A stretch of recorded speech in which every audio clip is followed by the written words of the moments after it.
Nah tadi kan kita udah bahas tentang hijrah antum, tentang menikah antum. Nah terus sekarang apa nih mas kegiatan antum mas? Karena kan sekarang katanya mas ya antum kan tergabung dalam sebuah komunitas yaitu Yungai Jakbar. Itu gimana mas awal-awal gabung ke Yungai Jakbar itu gimana ceritanya mas? Saya juga suka saya suka kayak yang tadi saya bilang, mungkin karena muka saya itu adalah muka Chinese ya kan, saya berketurunan Chinese. Saat saya belajar Islam itu satu hal yang di pikiran saya itu bukannya saya malu atau apa gitu, tapi saya bangga gitu. Saya bangga saya bisa menjadi Islam yang berketurunan Chinese. Untuk kumpul, ngobrol. Ya, gitu ya. Kadang saya suka bahas-bahas, ikut gua ngaji yuk gitu apa segala macem, suka itu gitu lah. Orang Islam juga atau non Muslim? Islam. Orang Islam juga. Orang-orang Islam.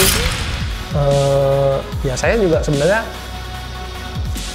lumayan jadi berpikir sih gitu. Sebenarnya gue masih dianggap keturunan Cina apa enggak sih gitu.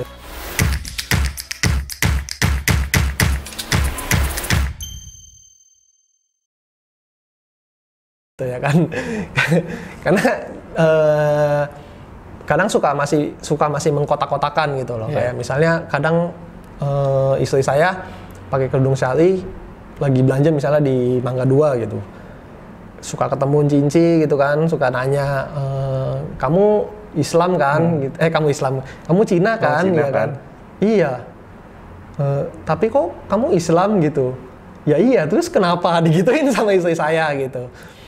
Itu mungkin sesuatu yang saya sama istri saya mewajari karena sejujurnya yang seperti itu mereka hanya belum tahu gitu. Iya. Sama seperti jadi kayak tadi saya bilang saya berwajah Islam, saya jadi lumayan berwajah Cina, saya jadi sering berkomunikasi dengan teman-teman yang juga dari orang Cina gitu. Saya lumayan sering bersosialisasi lah sama teman-teman dari Cina yang berwajah Cina gitu, dan luar biasa ternyata mungkin banyak dari kita ya, dari kalangan Islam mungkin banyak yang berpikir kalau Cina itu membawa keburukan di Indonesia, kayak Cina dimasukin mulu sih ke sini, atau Cina gini gitu kan, padahal enggak gitu. Dan juga mungkin dari Cina juga banyak yang berpikiran buruk tentang Islam, kayak wah Islam radikal, keras, teroris apa segala macam, tapi padahal enggak. Jadi itu hanya dari masing-masing dari kita tuh hanya belum tahu aja gitu loh. Nah saya mungkin mau kasih tahu aja gitu loh, kalau ternyata teman-teman saya yang Cina tuh sangat luar biasa gitu loh. Saya sering berdiskusi kan soal maksudnya prinsip hidup lah. Kayak dulu waktu kerja, saya pernah kerja gitu yang isinya satu ruangan mungkin bisa dibilang mayoritasnya orang Cina gitu. Mereka semua hampir setiap bulan itu bayar cicilan. Cicilan kartu kredit, cicilan kredivo gitu. Di situ hanya saya sih yang nggak punya cicilan gitu, karena saya yang memutuskan buat nggak nyicil lah gitu, untuk nggak riba lah gitu kan. Di situ lumayan sering kita ngebahas soal riba gitu, kayak buat apa sih nyicil gitu loh. Ada satu teman saya Cina udah berkeluarga, hidupnya dia lumayan ya mungkin jadi lumayan sulit sekarang karena setiap habis gajian dia harus bayar cicilan gitu ya kan. Saya cuma sering bilang sama dia, ya udahlah om gitu, tinggalin aja cicilannya, dibayar habis itu ditutup, udah nggak usah nyicil lagi. Dia sendiri paham, iya Vin, gue ngerti kok, kayak memang gara-gara ini gue jadi hidup susah, kayak nggak semangat banget gitu loh. Habis kerja baru gajian langsung dipotong lagi gitu kan. Paling habis ini udah gue habis ini lunas udah gue nggak mau pakai lagi gitu, kata dia kayak gitu. Iya kayak gitu lebih baik gitu. Terus ada temen misalnya mau beli handphone ya kan, saya suka panas-panasin. Gue mau nyicil HP nih gitu ya kan, saya suka panas-panasin.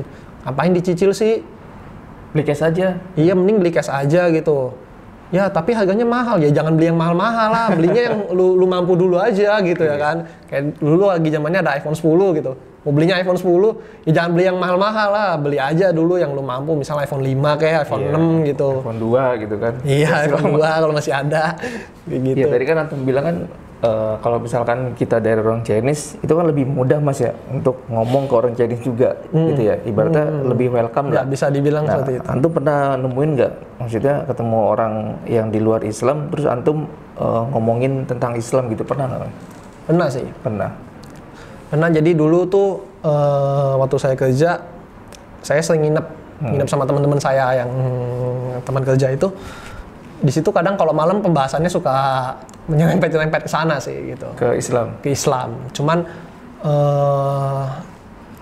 kita lebih ke bahasnya itu di mana sih? Dia bilang sama saya, sebenarnya kita itu saudara, agama kita tuh saudara gitu. Dia bilang begitu. Iya, jadi kita cuman kayak membahas di mana sih kita mulai berpisahnya tuh, kita mulai di mana gitu. Paling kayak jadi kayak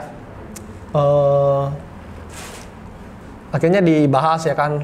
Kalau di Nabi Ibrahim cerita lu kayak gimana gitu. Oh, kalau di Nabi Ibrahim, Itu tuh yang nanya.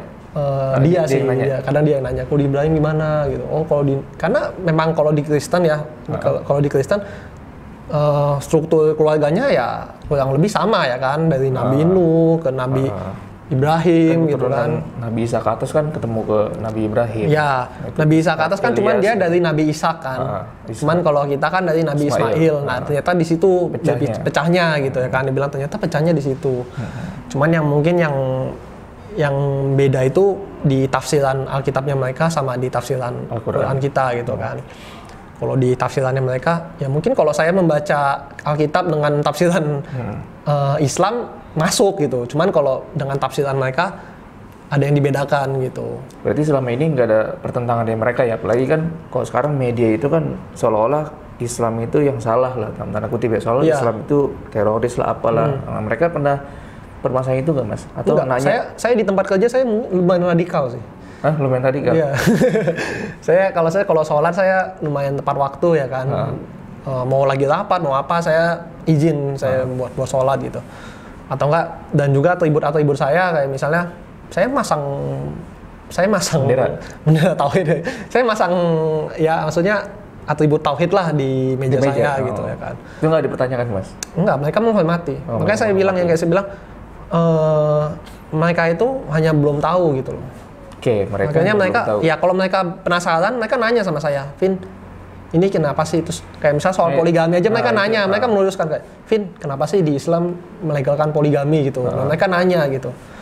Akhirnya dijawab di Islam tuh gini dan mereka akhirnya paham. Nah, kalau mereka tahu, mereka paham gitu loh. Kalau mereka mau cari tahu dan mereka mau belajar gitu kan, belajar soal Islam tentang syariat kita gitu, mereka akan menghormati gitu. Sama yang saya bilang, kita juga kalau mau tahu soal sebenarnya orang-orang Cina itu gimana sih, ya sebenarnya mereka adalah orang-orang yang luar biasa gitu. Mereka sangat tekun soal bekerja, mereka sangat jujur. Saya nggak bisa mengimbangi mereka dalam soal bekerja.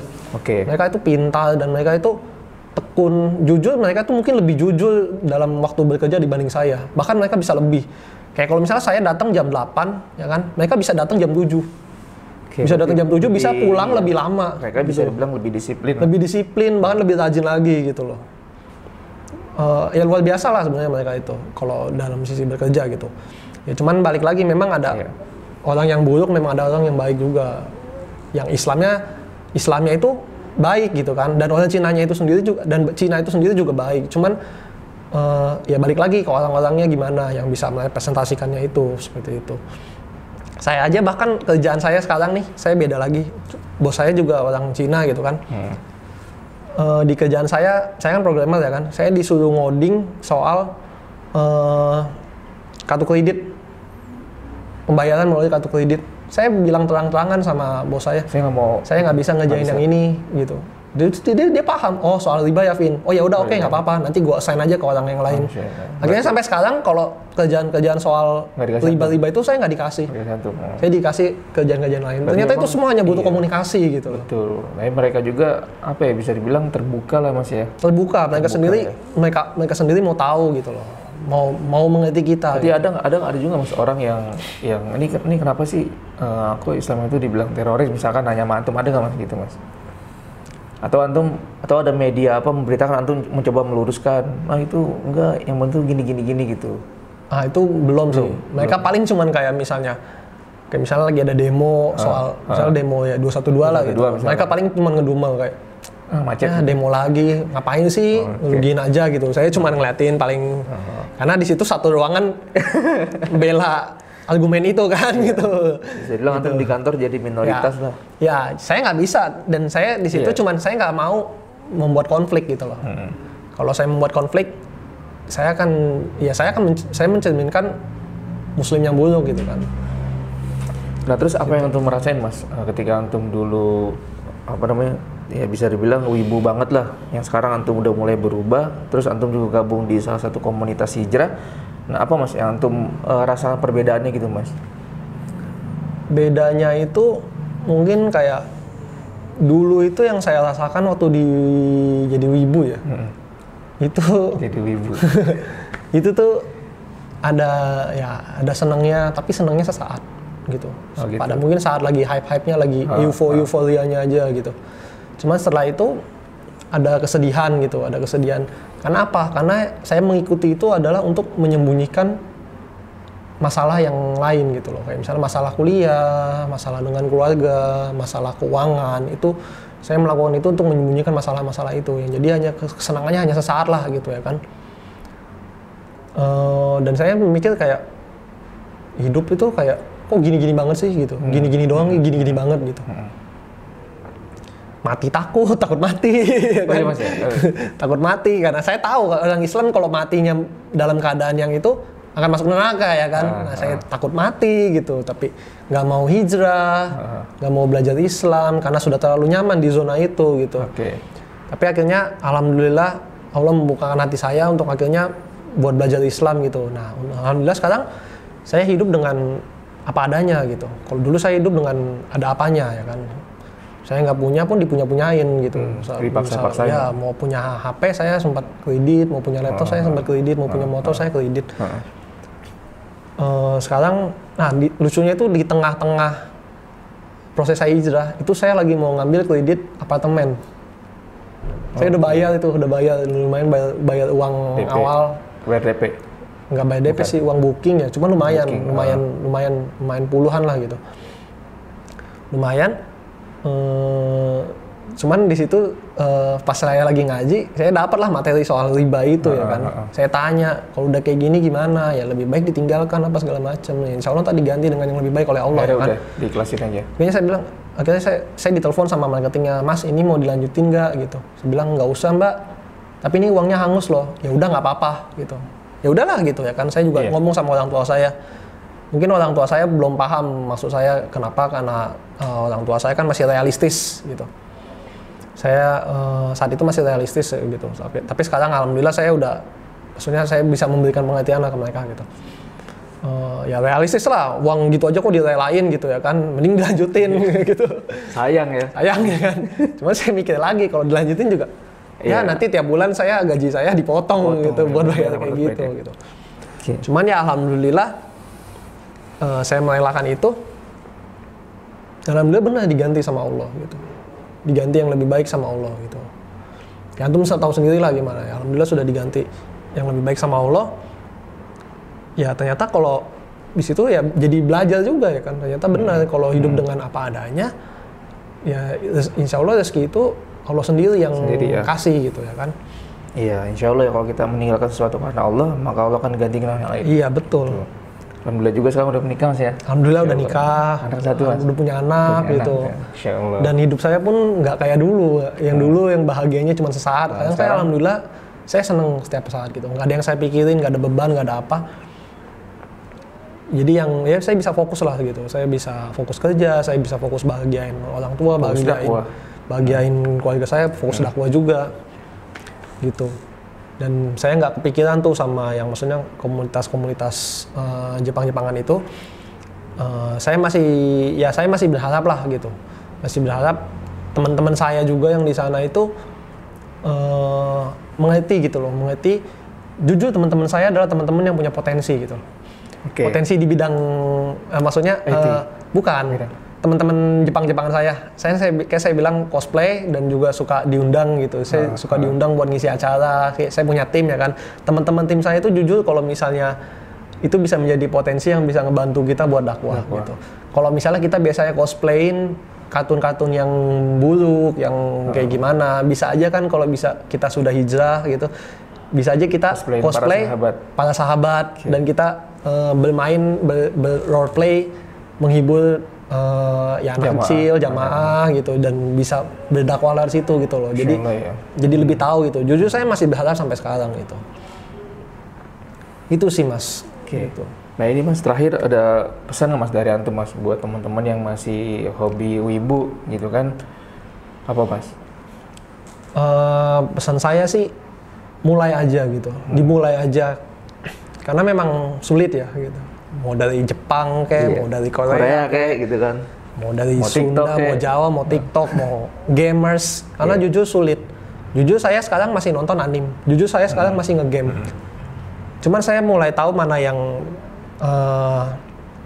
yang harus mulai ditinggalkan dan buruk gitu kan, dan juga mana yang harus diutamakan gitu. Saya mulai menyadari kalau ternyata hidup tuh nggak cuman tentang gue gitu. Dulu jujur ya hidup tentang gua gitu loh.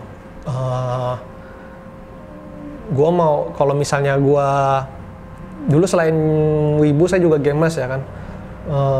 Gue nggak peduli tuh yang lain gimana, yang penting gue seneng main game. Gue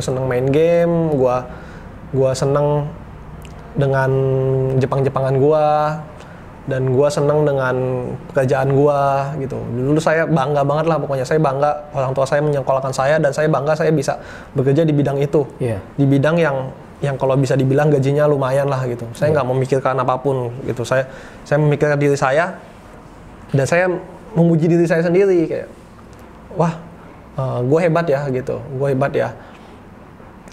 gue bertalenta di bidang Jepang-Jepangan, gue bertalenta di pekerjaan gue bertalenta di apa gitu. Tapi itu semua ternyata hanya hiburan yang ya jujur anime dan hiburan-hiburan lainnya itu hanya sesuatu yang membutakan saya gitu. Ternyata kalau saya melihat dari sisi yang berbeda, kalau kalian belajar Islam, kalian akan mulai menilai sesuatu dari sisi yang berbeda gitu loh. Saya mulai menilai anime dan hal-hal lainnya kayak game, anime dari kacamata Islam. Mana baiknya itu buat apa, buruknya itu buat apa. Saya mulai menilai dari situ, dan saya mulai menilai ternyata kehidupan itu nggak cuma tentang saya gitu loh. Ternyata tentang seluruh isi dunia ini gitu loh. Ternyata ya itulah yang mulai harus kita lakukan sekarang gitu. Kayak kita tuh hidup nggak cuma kerja dan tentang nyari duit juga buat yang sudah berkeluarga, buat keluarganya gitu, buat anaknya. Tapi kita juga mesti ngebantuin orang-orang lain supaya bisa mikir untuk bisa membantu orang lain juga gitu. Ya, intinya jadi lebih tahu aja lah, yang tadinya kayak saya masih mikir ngapain sih orang-orang Islam itu berjalan di pinggir jalan sambil menyuarakan Islam gitu kan. Mending di masjid aja, mending ngaji aja di rumah, mending sholat gitu kan. Ngapain sih orang-orang miskin itu berdemo? Ngapain sih orang-orang miskin itu ya maksudnya daripada lu demo, mending lu kerja gitu, Ngapain sih lu punya anak banyak-banyak gitu kan, kerjanya bikin anak mulu tapi lu ngebiayainnya nggak mau gitu ya kan. Ternyata tuh daripada saya kayak gitu, kenapa dia mikir, kenapa nggak gua aja ya yang mulai bergerak buat membetulkan itu gitu loh. Buat membetulkan itu. Jadi atau buat membantu mereka gitu loh. Kita tuh nggak cuma menyalahkan dia. Nggak cuma menyalahkan gitu loh. Ya, jadi tahu mereka susah gitu loh. Dan mungkin ada yang salah dari sistem, kita punya sistem di sini gitu kan. Jadinya mereka bisa berdemo atau jadi ya gimana gitu ya kan. Ya itulah maksudnya buat teman-teman ya, kalau bisa kita mulai buka mata kita buat nggak cuman stuck di dunia hiburan kita, karena ada hal lain yang lebih baik yang harus kita lakukan gitu loh, untuk memelihara bumi ini. Betul. Itu sih itu aja saya. Ya jadi teman-teman sekalian, terakhir, jadi memang kalau tadi kita lihat cerita dari Mas Kevin, memang perjalanannya panjang ya, dari mulai kisah suka sama wibu gitu kan ya.